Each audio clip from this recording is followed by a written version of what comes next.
Berlaku waktu Shu ni dalam usia belasan tahun, mungkin 12 tahun atau 13 tahun. Yang pasti benda ni dah berlaku 10 tahun lebih yang lepas. Waktu tu ayah Shu ni bekerja sebagai pemandu teksi dan ibu Shu ni seorang suri rumah sepenuh masa. Ada satu malam ni di mana ayah Shu dia tengah memandu untuk balik ke rumah lepas dia hantar seorang penumpang ni dari Cameron Highland. Waktu tu zaman tu lah kan, Grab tak wujud lagi, seorang ramai pakai teksi. Masa ayah dia nak lalu dekat satu jalan ni, jalan yang ayah Shu pun dah tak ingat dah apa nama jalan tu, radio dalam kereta tu tiba-tiba berdesis sendiri macam hilang signal. Waktu tu ayah Shu macam diam je tau. Ayah Shu kata benda ni benda biasa bila lalu dekat kawasan-kawasan yang macam tu. Tiba-tiba radio mula kedengaran tangisan yang tak tahu tangisan siapa, tiba-tiba menangis sambil minta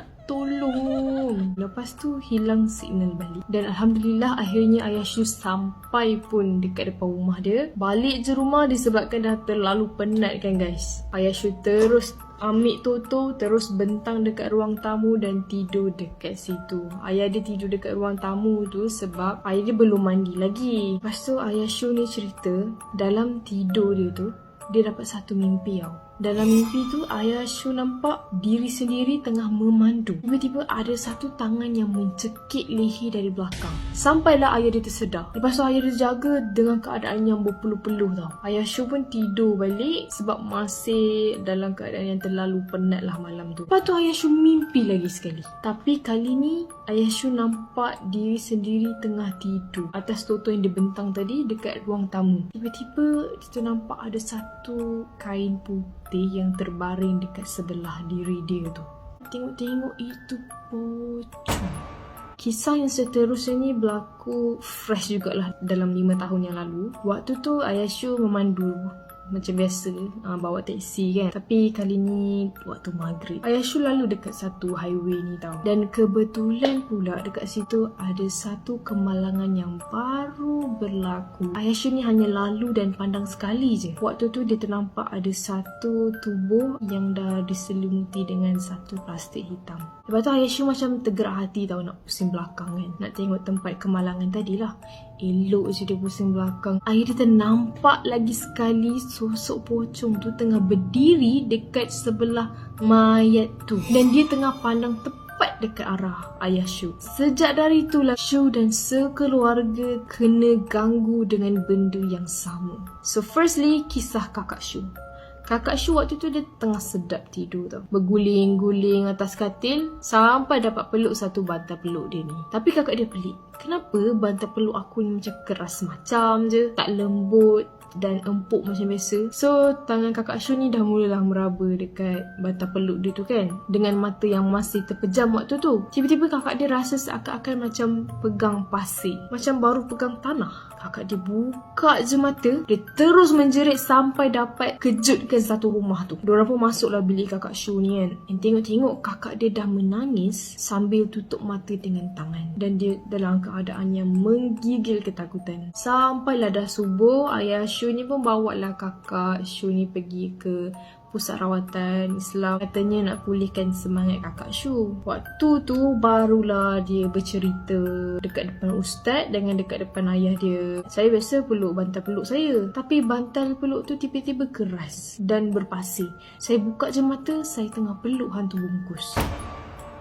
Muka dia hitam dan berulat. Bau dia busuk sangat. Kisah Shu pula, Shu diganggu masa dia terbangun dalam pukul 2-3 pagi tau. Time tu dia tersedar sekejap, tapi buka-buka je mata, mata dia tu memang dah terpandang ke atas almari dia tu. Waktu dia pandang je atas almari dia tu, dia nampak benda tu tengah terbaring dekat atas almari baju dia. Memang Shu terus kejung dekat situ. Nak lari pun tak mampu dah sebab lutut ni dah terketar-ketar. Nak baca satu ayat Al-Quran pun tak ingat waktu tu. Malahan Al-Fatihah pun Shu boleh lupa waktu tu sebab terlalu takut. Sudahnya Shu duk ulang-ulang Auzubillahi minasyaitonirrajim, Auzubillahi minasyaitonirrajim, sampailah benda tu hilang. Barulah Shu ni rasa kuat untuk lari keluar. Kisah ibu Shu pula guys. Ibu Shu diganggu waktu subuh. Waktu tu mak dia tengah ambil wuduk. Lepas tu kan dalam toilet ada cermin and then ada sinki. So mak dia tengah tunduk lah nak basuh muka kan. So cuci muka nak ambil wuduk, 1,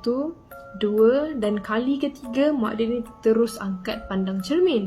Sekali tengok dekat cermin, dia nampak muka yang berulat, hitam legam tengah berdiri dekat belakang. Rupanya itu benda yang sama apa yang satu keluarga ni nampak. So selepas gangguan yang mak dia kena dekat dalam toilet tu kan, ayah Shu ni dah macam pelik lah kan, dah start pelik. So ayah dia adalah borak-borak sikit dengan ustaz yang rawat kakak Shu hari tu. Ustaz tu kata nanti dia akan datang rumah dorang ni untuk tengok-tengok apa yang dia boleh bantu. Dan ustaz tu kata Jumaat malam nanti dia datang sebab waktu tu je dia free. Hari lain dan waktu lain dia ada dalam surau je. So beberapa hari sebelum ustaz tu datang, gangguan ni berterusan tau. Tapi dia just hanya gangguan macam penampakan, kelibat, macam tu je lah. Tak ada lagi agresif yang macam kerasukan dan sebagainya. Kadang-kadang kan kalau dorang tengah duduk, satu keluarga tengah duduk santai, tiba-tiba dekat tepi telinga kan rasa macam ada orang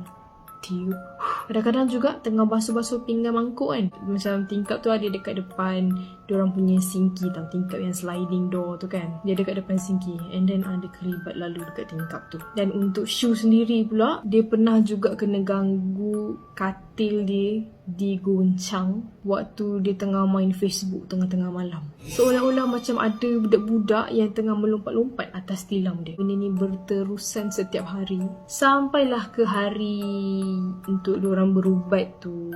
Waktu tu ustaz dah sampai and semua orang disuruh keluar daripada rumah tu kecuali ayah Shu. Ustaz kata benda tu mengikut ayah Shu. Dah lama benda tu mengikut, ustaz tu kata. Lepas tu ayah Shu katalah mungkin dari peristiwa kali pertama yang dia diganggu dulu tu kan. Lepas tu ustaz katalah itu memang kesan sampingan.